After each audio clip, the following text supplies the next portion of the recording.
Eu só quero dicir dúas cousas da reunión de hoxe. A primeira, esta reunión de hoxe é unha necesidade en campaña electoral.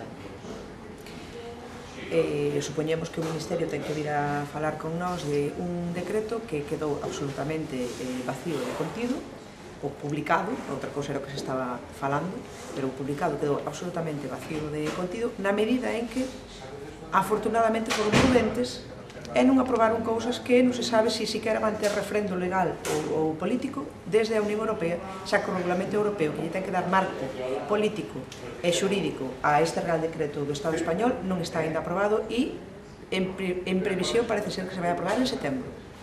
Vale? Por lo tanto, as necesidades electorais, bueno, pues son legítimas, pero en todo caso responde a esa necesidade electoral de vir a dicirnos que a ministra comprou un compromiso que tiña, que era que a 1 de abril houbera un decreto, e efectivamente hai un papel. E ese papel o único que dice é que se crean as organizacións de produtores lácteos, punto e final. Non fala de nada máis. Vale? De todo o demais que fala, supedito no propio papel, no que saliu publicado no Boletín Oficial do Estado, supedito a que, se en Bruselas se acorda, se en Bruselas se decide, se en Bruselas vai haber contratos, se eses contratos van a ter precio, se eses contratos van a poder negociar, sí.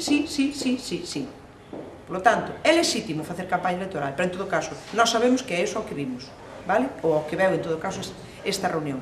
E en segundo lugar, que foi o que lle planteamos hoxe nesta reunión, que foi o que lle dixemos. Bueno, pois en segundo lugar o que lle dixemos é que si todo depende do que efectivamente se decida en Bruselas, queremos saber cal é a posición política que van a defender en Bruselas, porque estáse negociando neste momento.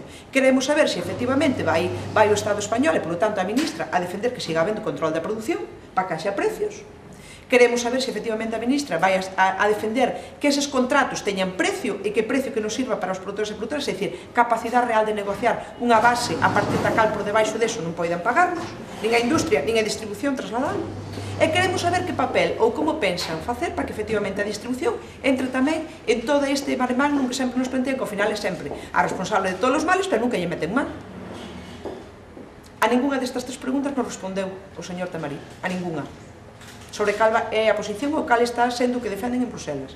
Por lo tanto, bueno, é o que vos podo dicir desta reunión.